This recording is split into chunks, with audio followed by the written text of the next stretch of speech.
Bismillahirrahmanirrahim. Assalamu alaikum, dear students. Adnan Ali Shahzad is here. This lecture is for the students of Principles of Macroeconomics in BS Economics second semester. Today's lecture contents are inflation, measurement of inflation and types of inflation.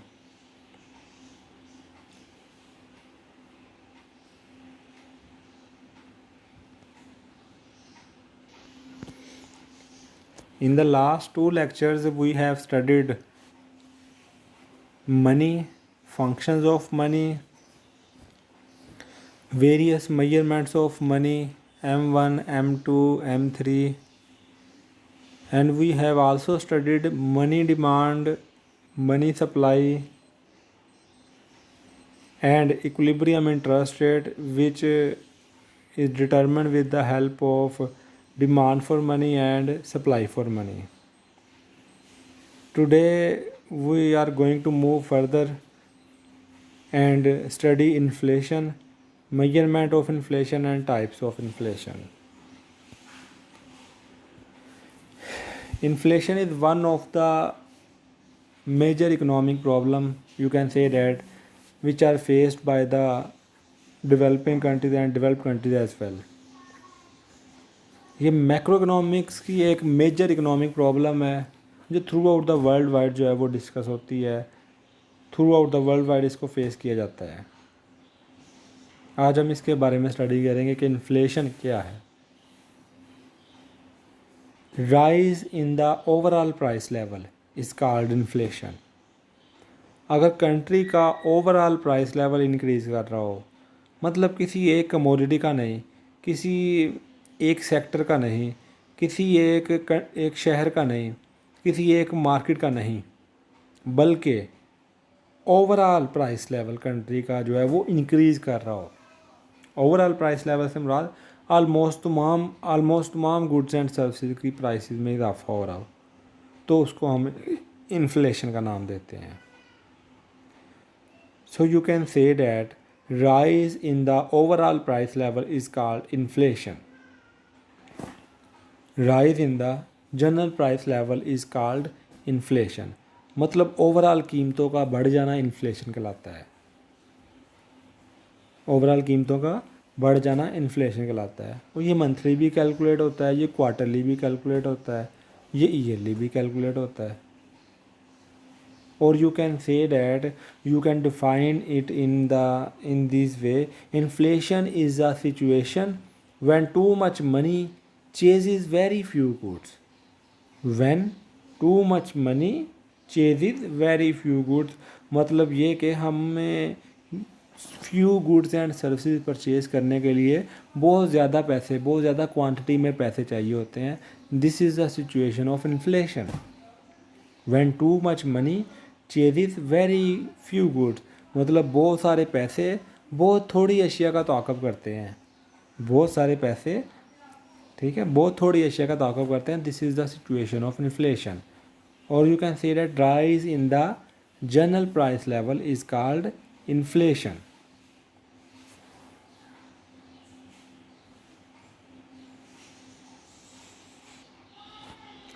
Simple way में आप ये कह सकते हैं कि जब कीमतों का बढ़ जाना जो है वो इन्फ्लेशन कहलाता है.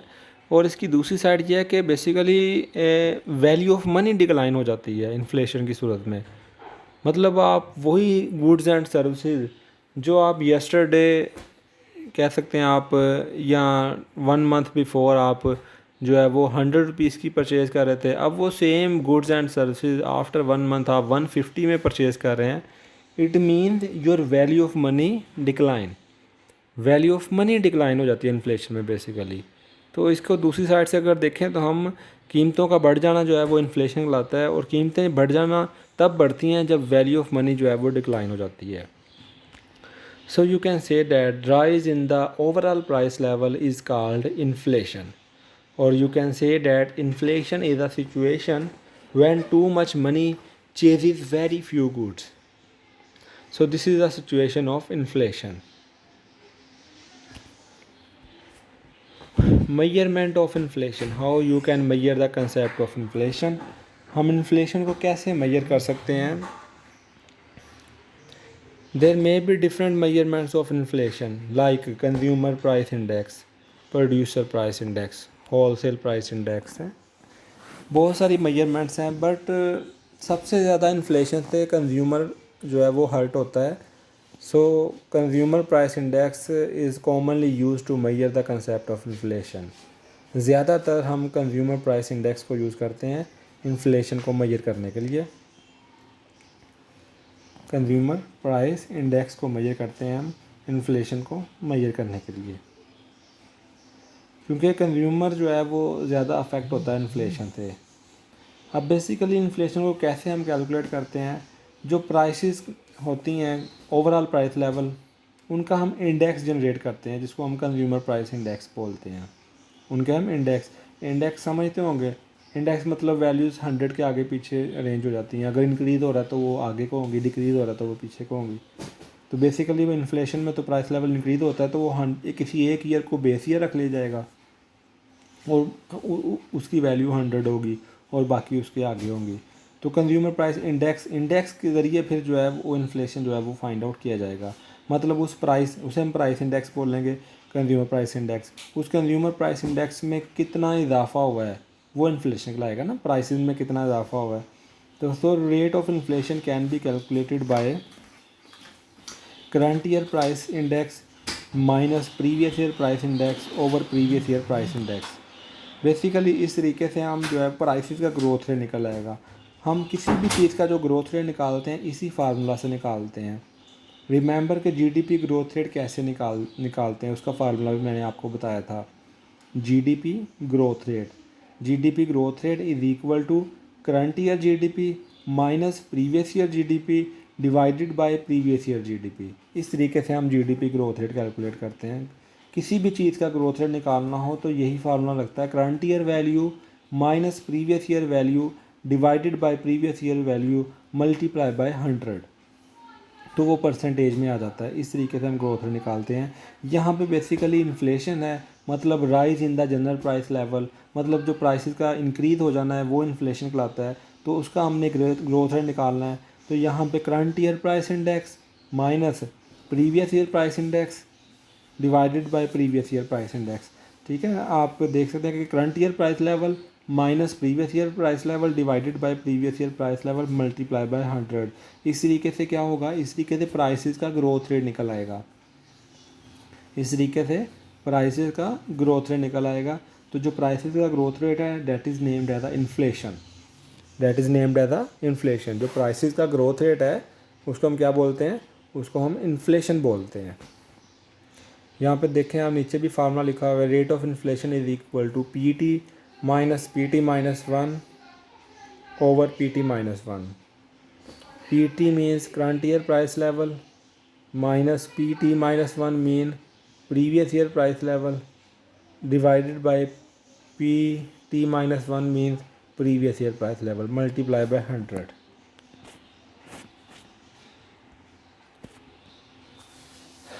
Types of inflation. There are two major types of inflation. First one is demand side inflation, which is named as a demand pull inflation. Second one is supply side inflation, which is named as a cost push inflation.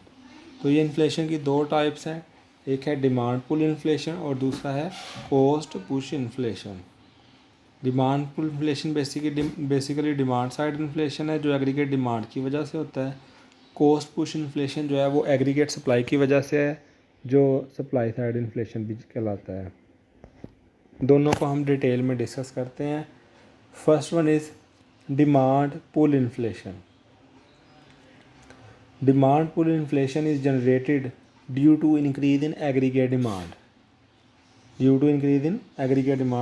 Basically demand pull inflation जो है वो aggregate demand के बढ़ जाने की वजह से होता है। Demand pull inflation is generated due to increase in aggregate demand के बढ़ जाने की वजह से होता है। As a result of increase in aggregate demand curve will shift to the right side which cause increase in real GDP and increase in price level of a country as well. देखिए जब aggregate demand में इजाफा होता है तो aggregate demand curve rightward shift कर जाएगा, equilibrium rightward shift कर जाएगा, जिससे प्राइस लेवल में भी इजाफा हो जाएगा, रियल जीडीपी में भी इजाफा हो जाएगा। प्राइस लेवल में इजाफा हो गया, that is called inflation, that is called inflation. So demand pull inflation is generated due to increase in aggregate demand.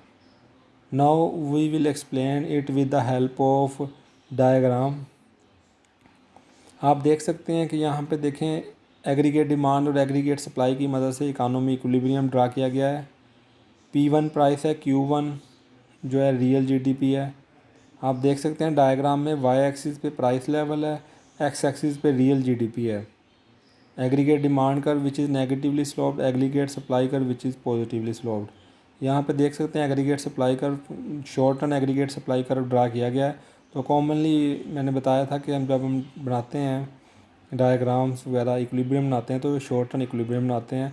Basically professor Keynes जो है वो शॉर्ट रन इकोनॉमिस्ट था, तो उसी ने ये इसको एक्सप्लेन किया था फर्स्ट टाइम, तो वही हम अभी स्टडी कर रहे हैं। लॉन्ग रन में भी हम इसको इवेल्यूएट कर सकते हैं। Demand pull inflation is generated due to increase in aggregate demand. आप देख सकते हैं जैसे ही एग्रीगेट डिमांड में इजाफा होता है, व्हाट्सएवर रीज़न, किसी भी वजह से, आप देख सकते हैं एग्रीगेट डिमांड किस वजह से बढ़ती है, आप बताएंगे ज़रा। आप सोचें ज़रा कि एग्रीगेट डिमांड के डिटर्मिनेंट्स कौन से हैं, हमने स्टडी किए हुए हैं। एग्रीगेट डिमांड के डिटर्मिनेंट्स कौन से हैं? Consumer spending, investment spending, government spending, net export, these are the determinants of aggregate demand. As a result of increase in aggregate demand, अब किसी भी, अब वो इन्वेस्टमेंट के बढ़ने की वजह से भी हो सकती है एग्रीगेट डिमांड में इजाफा, अब वो गवर्नमेंट एक्सपेंडिचर बढ़ने की वजह से भी हो सकता है, कंज्यूमर एक्सपेंडिचर बढ़ने की वजह से भी हो सकता है। एग्रीगेट डिमांड में इजाफा होता है तो एग्रीगेट डिमांड का will shift to the right side. You can observe the new equilibrium P2 at price level P2 and real GDP Q1। आप देख सकते हैं कि नया प्राइस लेवल कहाँ पे है, नया इक्विलिब्रियम कहाँ पे है। तो P2 प्राइस लेवल में इजाफा हो गया। So this is named as a demand pull inflation, क्योंकि ये एग्रीगेट डिमांड के बढ़ जाने की वजह से हुआ है।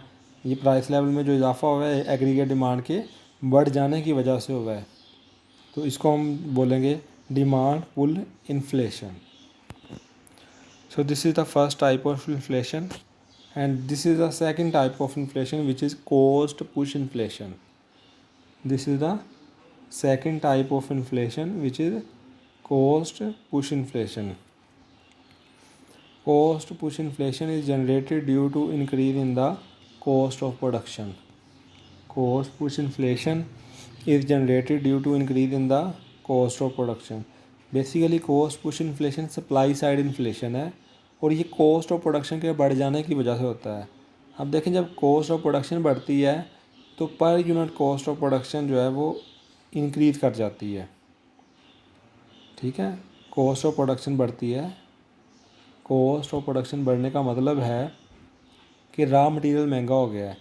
कॉस्ट ऑफ प्रोडक्शन बढ़ने का मतलब है कि लेबर महंगी हो गई है, कैपिटल महंगा हो गया है, लैंड महंगी हो गई है, या जो भी आप रॉ मटेरियल इनपुट यूज़ कर रहे हैं इनपुट महंगी हो गई है। इनपुट समझते हैं ना, इनपुट आउटपुट। तो इनपुट वो होती है रॉ मटेरियल वगैरह इनपुट कहलाती है, और आउटपुट जो प्रोडक्शन होती है उसे बोलते हैं हम। तो कॉस्ट पुश इन्फ्लेशन कैसे जनरेट होता है? कॉस्ट ऑफ प्रोडक्शन बढ़ जाने की वजह से। और कॉस्ट ऑफ प्रोडक्शन कैसे बढ़ती है? मतलब लेबर महंगी हो गई, लैंड महंगी हो गई, कैपिटल महंगा हो गया, या आपकी इंडस्ट्री में पेट्रोलियम प्रोडक्ट्स ज़्यादा यूज़ हो रहे हैं तो पेट्रोल का रेट बढ़ गया, तो इस केस में जो है वो आप कह लें कि कॉस्ट ऑफ प्रोडक्शन बढ़ जाती है।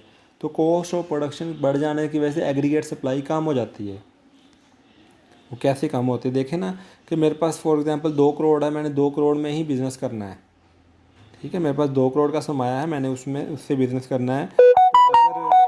अगर कॉस्ट ऑफ प्रोडक्शन बढ़ जाती है, लेबर महंगी हो जाती है, लैंड महंगी हो जाती है, जो रॉ मटेरियल मैंने यूज़ करना है वो महंगा हो जाता है, तो ऑब्वियसली उस 2 करोड़ में मैं कम चीज़ें, कम रॉ मटेरियल परचेज़ कर पाऊँगा। ऐसे ही है ना, उन पैसों से मैं कम रॉ मटेरियल कम इनपुट परचेज़ कर पाऊँगा, जिससे प्रोडक्शन भी कम होगी। तो कॉस्ट ऑफ प्रोडक्शन के बढ़ जाने की वजह से आउटपुट या प्रोडक्शन कम हो जाती है।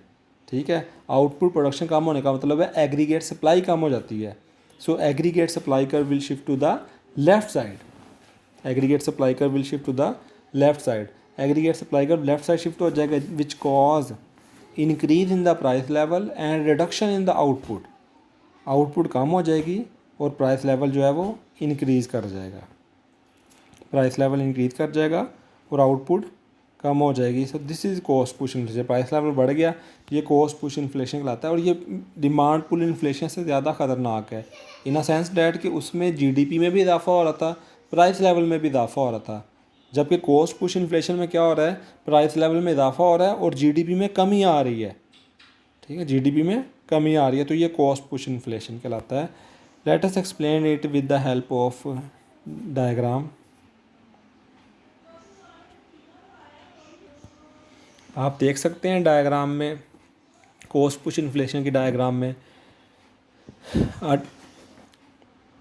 As a result of increase in the cost of production, जैसे मैंने एक्सप्लेन किया कॉस्ट ऑफ प्रोडक्शन कैसे इंक्रीज होती है, it is increase due to increase in the labour price, due to increase in the land price, due to increase in the input price. आप कह सकते हैं कि जो भी रॉ मटेरियल यूज़ होता है अगर उसकी प्राइस में इजाफा होता है, जो भी रॉ मटेरियल यूज़ होता है उसकी प्राइस में इजाफा होता है तो एग्रीगेट सप्लाई जो है वो कम हो जाती है। एग्रीगेट सप्लाई के कम होने की वजह से एग्रीगेट सप्लाई का will shift to the left side. जैसे मैंने पहले एग्जांपल के ज़रिए एक्सप्लेन किया कि जब कॉस्ट ऑफ प्रोडक्शन बढ़ती है तो ऑब्वियसली फिर आपकी प्रोडक्शन कम हो जाएगी, प्रोडक्शन, क्योंकि कॉस्ट ऑफ प्रोडक्शन बढ़ने का मतलब है कि लेबर महंगी हो गई है, आपने जितने भी रिसोर्स परचेज़ करने हैं अपनी फर्म के लिए वो महंगे हो गए हैं, ठीक है। तो आपके सरमाया तो फिक्स है ना, आपके पास मौजूद जितना पैसा वही है ना, तो जब तमाम इनपुट महंगी हो जाएगी तो आप कम इनपुट परचेज़ कर पाएंगे जिससे प्रोडक्शन भी कम होगी।